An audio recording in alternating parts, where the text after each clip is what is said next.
Oh, hang on. Just about at the end. Great. That is a 31.3 inch screen in there, believe it or not. You can watch Netflix, Amazon Prime movies. It's incredible. It's just one of the amazing standard features of this fully electric BMW i7. It's the eDrive60 M Sport. Amazing. Check this out. Automatic closing doors. Another one of the features I'm going to take you through, along with how it feels to drive, how it feels to be driven in it. Now, if you want to read the full review, go to carsguide.com.au. But first of all, let's just look at it. Oh yes, let's soak in this beast's beauty for a moment. At 5.4 meters long and 2.2 meters wide, this i7 is enormous and imposing, as a 7 Series BMW should be, but it's equally low-key from some angles, like this one. But maybe not this one. Yes, indeed, that is a giant kidney-shaped grille, and yes, it is outlined with LED lighting, and these lights contain actual Swarovski crystals. I like the i7's profile too. Its roofline looks like it's been lowered, giving it a sleek, almost futuristic cartoon limo look. Now, there is so much to the design of this BMW i7. It's just so intricate, so involved. There are things I really love and things I'm not a major fan of. Now, I love these seats. I love how chunky and big they are with the carbon fiber in the headrests. It's so 1970s futurism, and same with this like huge center console here as well. I really like the delicate lace mesh across the speakers on the sides here. I think that's a really, really nice touch. But what isn't a nice touch, I don't think anyway, is this crystal effect of the plastic across the trim and the dashboard, and that it runs through the doors, and you even got these sort of crystal effect in the seat adjustments here. I really think it comes off looking a little bit tacky. Can I say that? It is a bit tacky.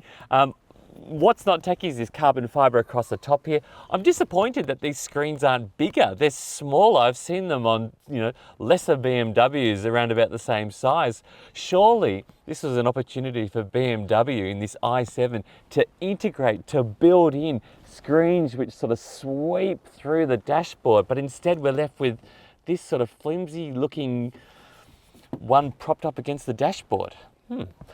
Let's talk money. Now, the BMW i7 eDrive60 M Sport lists for $306,900. Now that puts it right in the middle of the BMW 7 Series range. So it sits above the 740i, that's the combustion engine 7 Series. In fact, it's the only combustion engine 7 Series in the entire range. And it sits below the more powerful i7, the M70 xDrive. Now, everything on this car is standard, so everything you can see is completely standard. There are no options fitted whatsoever. So let me take you through those standard features now.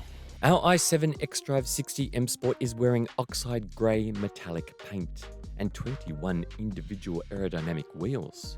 The LED-lined grille is standard, and so are the Swarovski crystal lights. Inside, there's a carbon fiber M interior trim with silver stitching and piano black finish elements.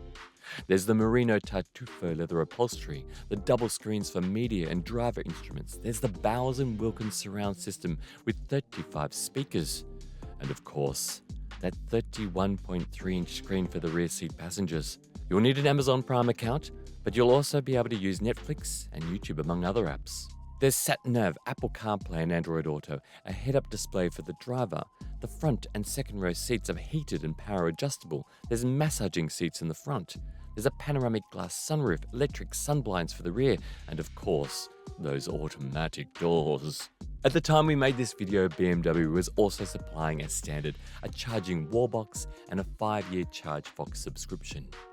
I know this isn't an SUV, but a saloon like this has to be incredibly practical as well. It needs to be roomy and spacious and comfortable for the people that it's ferrying, and plenty of space for all their luggage as well. Now look, sitting behind my driving position, I'm 189 centimeters tall. I've got oodles of room, and headroom, even with that screen stowed, is fantastic as well. Elbow room, shoulder room, really good too. You'll also need power outlets, charging capabilities as well in a saloon like this, and you've got a wireless phone charger here, you've got a wireless phone charger up front, you've got USB ports galore up front, USB ports in there, in the backs of the seats as well.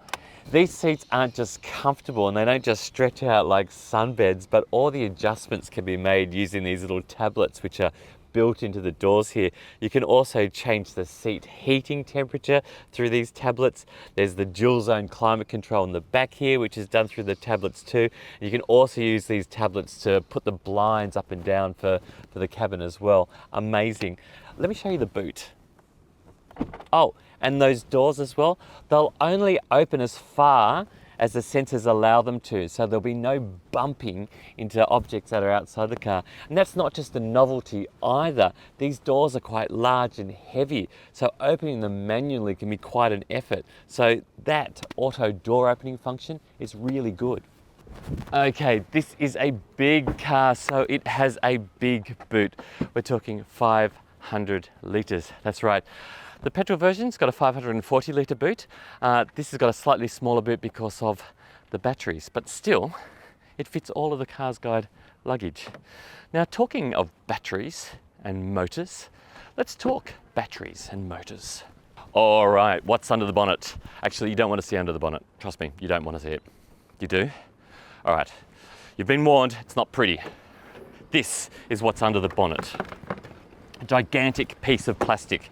That's right, look at that, it's like a big plastic manta ray. It's actually covering the electric motor, that's right. There are two electric motors, one at the front, one at the back, all-wheel drive, and they make a colossal 400 kilowatts and 745 newton meters. That's enough to send this thing from 0 to 100 in 4.7 seconds.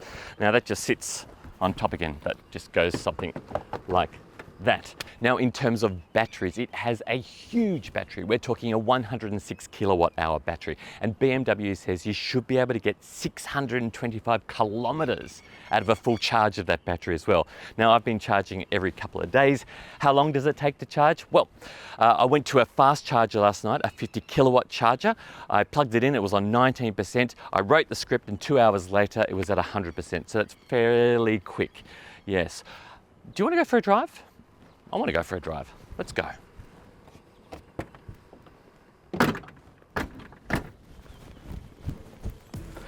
Okay, first things first. This is an electric car, but it does make sounds, okay? So it makes synthesized electronic sounds to accompany you on your voyage. So it makes this sound. I don't know whether you can hear this, but listen closely. Did you hear that? It's like a computer game. And it kind of, again, it doesn't suit the personality of this huge thug of a car to have a sound. When you move away, we put into drive and we effortlessly coast away, which is a beautiful quality of electric vehicles, but especially this i7 as well. But as we put more pressure on the accelerator pedal, I don't know if you can hear it, but it's like a humming noise, like somebody is following us around with a harmonica. Listen.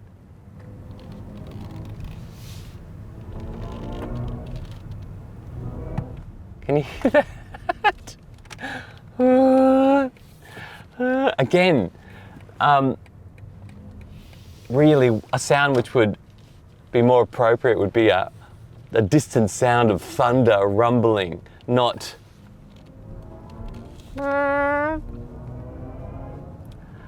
that's a little bit of a gimmick. And so is this as well. Behind the steering wheel, I've got a button which is for boost. And when you pull it, it looks like a shifting paddle, but it's not a shifting paddle. It says boost on it. And by pulling it towards you, it gives you all the available grunt from both electric motors straight under your right foot.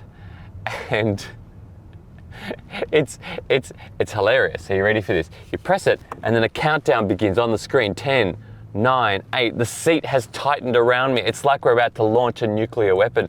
And then you've got prodigious acceleration as well. 0 to 100, 4.7 seconds, all the grunt in one go. Okay, so how does it feel to drive? It's smooth, it's tranquil, it's effortless. This electric powertrain lends itself so well to the big luxury limo thing. I love the steering as well. It's light but extremely accurate. Piloting down these really narrow laneways like this, it's just so easy. Look at that, that's just one finger steering us around. It's absolutely spot on. So good, so good. Now, in terms of downsides, there aren't a lot in terms of the driving experience. One thing that I can name though is that this windscreen is quite narrow. You look like you're looking through a letterbox or a Ned Kelly's helmet. It's got a bit of a chopped sort of design to the roofline, which is cool. It looks really cool, but it means that your visibility is compromised, and these A-pillars here they're quite thick. So when you come to an intersection, I found myself sort of looking around them, and especially with pedestrian crossings as well, sometimes there could be a person hiding behind this A-pillar. So yeah, I've had to sort of look around them at times. Now, if you're going to be driving this car for long periods of time, take it from me, I've spent hundreds of kilometers and many hours in the pilot seat, and I have to say these are some of the best seats I have ever experienced in an automobile. I particularly like the base of them. There's heaps of support underneath my thighs. Over long distances, if you don't have that support, it can become grueling. You've got the massage function, you've got the heating function, but they're just so comfortable. They're just so supportive. They make sitting in them for hours on end really a delight. So what's it like in the back, Richard? What? In the back, what's it like? No, it's good. It's very good. Comfortable seat, supportive seat, plenty of room, plenty of leg room. The ride comfort back here is incredibly good. Composed, no roll, no lean. It's absolutely serene. In fact, the only problem I'm having is staying awake. I've got the seat warmer on actually. Feels like I'm in a bathtub. Oh, I've got the seat massager on. It feels like someone's kneeing me in my back. Oh. Now let's talk safety. The i7 xDrive60 M Sport has everything. It's got AEB, lane keeping assistance, rear cross traffic alert, it's got rear AEB, it's got more than 30 sensors on board. In fact, its long range radar stretches up to 300 meters ahead of you. It's there before you even get there. It's outrageously good. When it comes to ownership, there's a 5-year unlimited kilometer warranty. The battery is covered by an 8-year, 160,000 kilometer warranty as well. I think when electric vehicles first came onto our radar, we thought they'd really be about small electric city cars buzzing around all over the place. But I really think that electric powertrains suit big luxury limos like this so well. The tranquility, the smoothness, the colossal power. This xDrive60 M Sport sits right in the sweet spot of the 7 Series range. And having a look at it, it has some pretty impressive features as well.